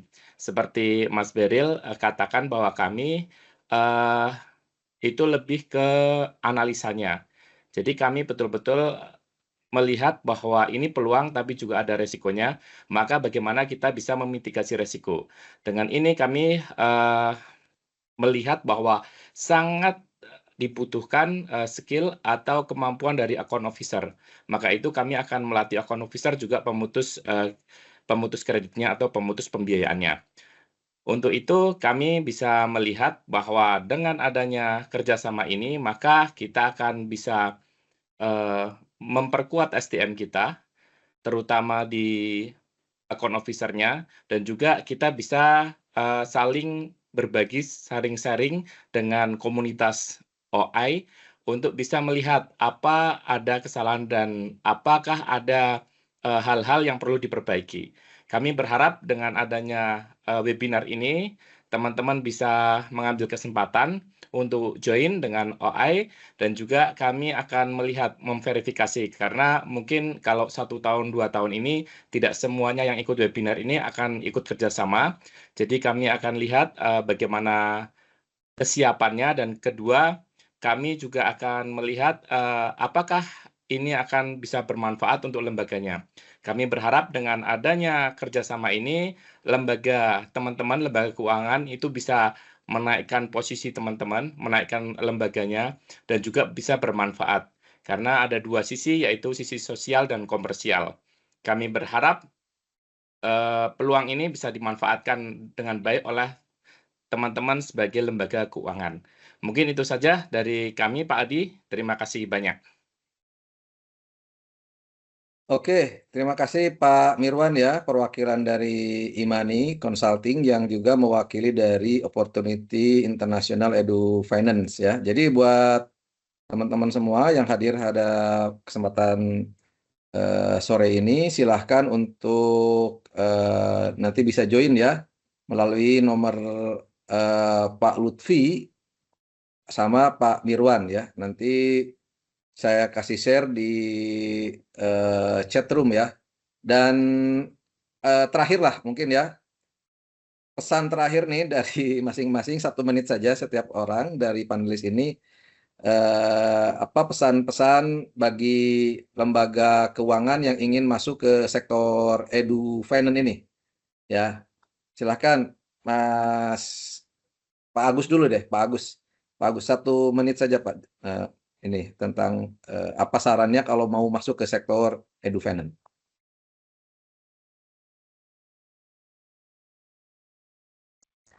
Ya, terima kasih Pak Adi. Ya, kita sudah dengarkan beberapa pernyataan, informasi dari narasumber, ya, panelis berkaitan dengan pembiayaan pendidikan ya. Jadi yang pertama ketertarikan dulu. Ya, ketertarikan untuk pengembangan sektor pendidikan dari sisi biaya untuk pengembangan sumber daya manusia. Jadi ada skala prioritas ya. Jadi kalau kami tadi ada program KKS Goes to School. Kenapa? Karena kita punya ketertarikan dalam bidang pengembangan di sektor pendidikan. Karena di sektor pendidikan ini sangat luas ya, besar peluangnya untuk kita masuki ya. Kita ya, jadi pinjaman pendidikan, baik itu tadi untuk perbaikan sarana sekolah, school improvement, kemudian juga pinjaman untuk para guru dan juga pinjaman untuk biaya pendidikan ya, seperti bayar sekolah, kuliah, beli alat pembelajaran gitu ya. Dan kemudian juga kita harus sering ya mempromosikan program-program kita ini ya, dengan tadi menganalisis resiko-resiko yang tadi ya, yang paling meminimalisir daripada NPL tadi memang adanya kerjasama dengan satuan. Jadi kita kunci di situ ya, ada penandatangan kerjasama gitu ya, di mana pihak KKS dengan pihak sekolah, hak dan kewajiban dan lain-lain, dan ini juga saling menguntungkan dan juga membawa rasa aman gitu ya, bagi KKS sendiri atau bagi lembaga keuangan yang ingin eksis di bidang pendidikan, dan juga keuntungan juga pada guru ya. Tadi karena guru tadi tidak ada agunan ya kalau kita adakan kerjasama. Kecuali tadi pinjaman yang sifatnya school fee ya. Kalau school fee itu kan sifatnya umum ya. Jadi aku membayar sekolah itu memang harus ada agunan atau jaminan. Itu saja, dan juga kita harus siapkan sumber daya yang kompeten ya. Jadi benar semuanya itu kita harus siapkan tim manajemen atau sumber daya yang menangani berkaitan dengan pendidikan itu. Dan terakhir kita juga harus punya kerjasama, misalnya nanti kita ingin menyediakan alat pendidikan atau media pembelajaran atau untuk mendukung pendidikan, kita harus cari vendor-vendor yang kita bisa kerjasama, sehingga nanti begitu ada kebutuhan, misalkan kebutuhan laptop, nah kita udah punya vendor tersendiri, jadi sebagai referensi sudah ada, tinggal anggota tinggal memilih produk-produk tersebut dan tinggal angkat kreditnya di kantor, sedangkan produknya itu sudah tersedia. Itu saja, terima kasih Pak Adi. Oke, terima kasih Pak Agus. Buat teman-teman semua, tolong sambil dibuka kameranya ya, karena kita sekalian dokumentasikan acara ini. Sambil kita dengarkan pesan-pesan terakhir dari para panelis. Selanjutnya mungkin buat teman-teman ya, tolong di open mic-nya sambil kita mendengarkan pesan terakhir, bukan pesan ini ya, pesan untuk penutup webinar ini dari Mas Yadi dulu, silakan Mas Yadi. Oke, terima kasih Pak Adi. Pertama, kita bergerak di sektor pendidikan ini, dalam hal ini juga kerjasama dengan Opportunity International Education EduFinance ini. Pertama, dari segi bisnis tadi menjanjikan, begitu ya. Tentunya akan dari BMT ITKON sendiri akan terus melanjutkan, tentunya insya Allah dengan inovasi-inovasi lanjutan. Tadi juga banyak diskusi, resikonya juga tetap dijaga, bahkan tadi dari ada inspiring dari Mas Behril juga, kalau udah 2% maka akan stop lending atau stop financing lah. Itu keren sekali. Banyak kegiatan-kegiatan yang nantinya banyak ekosistem yang banyak kolaborasi lah, entah dengan PGRI, kelompok kerja kepala sekolah, kelompok kerja madrasah, begitu ya, IGTKI, Himpaudi dan lain-lain, banyak sekali. Jadi silaturahmi makin banyak. Itu dari segi bisnis, gitu ya. Kalau dari segi impact, social impact lah, begitu ya. Kalau saya lihat juga OI punya peran itu, termasuk kami sejalan dengan nilai-nilai di ITKON, selalu bermanfaat buat yang lainnya ya, masyarakat. Saya punya pengalaman yang sangat terharu. Jadi setelah bergerak di bidang ini, karena tujuan kami juga mesejahterakan anggota, kami on behalf BMT ITKON pernah memandu anggota kami, mungkin nasabah ya kalau di BPR, itu alhamdulillah lolos ikut program PPDS, program pendidikan spesialis. S1-nya juga banyak kita bantu, dalam artian nabungnya di kita, begitu ya. Tapi kan sekolah spesialis itu mahal sekali. Nah, kami pernah memberikan nasihat-nasihat untuk bagaimana sih masuk LPDP, begitu ya. Ini impact sosialnya. Dan kami datang sendiri ke rumah anggota, membantu menyusun esai di dalam LPDP dokter spesialis. Dan yang bikin saya terharu adalah anak anggota kami itu lolos untuk di program PPDS kedokteran di Universitas 11 Maret. Orangnya orang Bandung, tapi ngambil PPDS-nya di UNS, dan alhamdulillah lolos.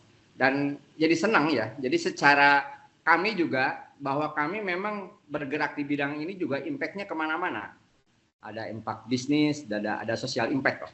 Jadi ada kesejahteraan, gitu ya. Dan bahkan ada anggota kami yang semua anaknya tuh sudah jadi sarjana, padahal kalau kita lihat, dia tuh awalnya tuh prasejahtera produktif lah, begitu ya. Nah, jadi kami berpikiran bahwa benar bahwa pendidikan ini adalah eskalator kehidupan untuk meningkatkan kesejahteraan. Nah, baik. Kami yang menjadi jalannya, insya Allah begitulah, begitu ya. Ikhtiarnya aslinya dari Allah, tapi kami insya Allah menjadi jalannya. Itu mungkin. impact sosial. Terima kasih Pak Adi. Oke, makasih. Sekali lagi buat teman-teman partisipan ya, tolong kameranya dibuka karena kita akan melakukan dokumentasi sambil mendengarkan terakhir ya. Brian, please take our picture. Ya, can support us. Oke, selanjutnya silakan Mas Beril, terakhir 1 menit maksimal. Terima kasih Pak Adi. Sebelum saya ini, suara saya jelas Pak? Clear, Jelas, like a clear, crystal. Mas. Kalau saya pesannya itu niatnya dulu Pak. Oke, good. Karena ini dunia pendidikan itu jangan hanya nyari profit sih, karena harus prinsipnya Keren. keberlanjutan. Karena ini harus prinsip sustainable Pak, harus mengedepankan people-nya, profit-nya, sama planet Pak. Ya. Karena kalau itu udah cocok nih, enak Pak jalannya. Jadi karena namanya juga orang coba ya, pasti ada gagalnya. Dan kalau nggak siap untuk gagal, kayaknya sulit Pak. Pengen instan gitu Pak. Jadi yang pertama niatnya, yang kedua komitmen Pak. Karena komitmen ini untuk mencari pola sih sebenarnya. Dan saya rasa opportunity internasional itu bisa siap untuk membantu rekan-rekan lembaga keuangan lainnya untuk bisa menjadi supervisi lah, sebagai yang melaksanakan di lapangan. Mungkin itu sih Pak Adi dari Baik, saya. terima kasih Pak Beril. Nah, buat teman-teman, saya mohon bantuannya untuk mengisi evaluasi ya, hasil webinar ini. Saya sudah kasih linknya di chatroom. Silahkan mohon untuk diisi. Dan nanti yang mengisi kita kasih PowerPoint-nya ya, pelatihan kita atau webinar kita sore ini. Oke, terima kasih semuanya ya. Sekali lagi mohon diisi evaluasinya kepada semua peserta. Dan sekali lagi saya mengucapkan terima kasih banyak atas partisipasi yang luar biasa nih. Kalau nggak ditahan ini waktunya terus ya banyak. Kalau yang tertarik dengan program kita nih, Opportunity Edu Finance, yang dahsyat ini, silahkan Bapak dan Ibu, saya sudah kasih nomor Pak Lutfi ya, dari IMANI ya, Indonesia Microfinance and Business Institute. Ada Pak Lutfi, WA-nya sudah saya share, dan ada Mas Mirwan, saya juga udah share nomor kontaknya, khususnya untuk teman-teman dari BPR atau lembaga ini, silahkan ke Pak Mirwan. Kalau untuk dari koperasi silahkan ke Pak Lutfi ya. Karena untuk tahun ini kita insya Allah akan kerjasama dengan 6 lembaga. Jadi silahkan first in first out itu ya. Mudah-mudahan Bapak dan Ibu sekalian yang hadir di sini terpilih untuk bekerjasama dengan OI. Karena nanti ada banyak sekali benefit ya. Selain kita ada benefit tadi ya, benefit mendapatkan technical assistant secara hibah ya, grant. Kemudian juga nanti Bapak dan Ibu sekalian juga akan masuk ke komunitas EduFinance Indonesia dan juga internasional. Kita biasanya 2 tahun sekali mengadakan Global EduFinance Conference ya, di luar negeri sih biasanya. Kalau terakhir itu kemarin di Tanzania Pak, tahun 2024 ya. Harusnya 2026 berarti ada lagi nih ya. Nah, jadi kalau misalnya Bapak sudah bekerja sama dengan kita, itu ada peluang kesempatan untuk bisa jalan-jalan lah, bukan jalannya sih, sharing lah ya, sharing dengan teman-teman microfinance seluruh dunia Pak, untuk berbagi seperti ini, tapi dalam live Pak, di seminar internasional ya. Mungkin itu saja dari saya. Terima kasih banyak sekali lagi atas perhatian dan partisipasi aktifnya. Wabil khusus ini bagi para panelis ya, Pak Agus Asikin dari KKS, makasih banyak Pak. Kemudian Kang Yadi Haryadi dari BMT Itkon, kemudian Mas Beril dari Nusantara Bina Arta ya, luar biasa. Jangan kapok, nanti kita undang lagi ya. Untuk... Siap Pak Adi, jangan kapok juga ya Pak. Siap, ya webinar lagi ya, supaya nanti komunitas EduFinance ya bisa sharing seperti ini kan luar biasa ya. Amin. Itu saja mungkin dari saya. Terima kasih buat semuanya. Saya tutup dengan membaca hamdalah bersama-sama. Alhamdulillahirabbil alamin. Bila tahu kedaya, assalamualaikum warahmatullahi wabarakatuh. Selamat sore. buat semuanya. Waalaikumsalam. Terima kasih Pak. Terima kasih Pak Adi. Terima kasih Terima semuanya. kasih banyak. sudah hadir. Terima kasih. Semoga bisa kerjasama ke depan. Fauzia sudah hadir. Mas Andin, tim dari Nusamba Cipiring ya. Siap, Bagus. Pak Mirwan. Mas Abil sama Mas Dani, terima kasih banyak sudah hadir. Baik, siap Pak Mirwan. Mbak Ana, Halo, terima kasih Mas banyak. Abil. Mbak Ambar, Sita, Mas Yadi. Pak Adi Terima kasih. Terima Iya, kasih. ada pemendingnya, Pak.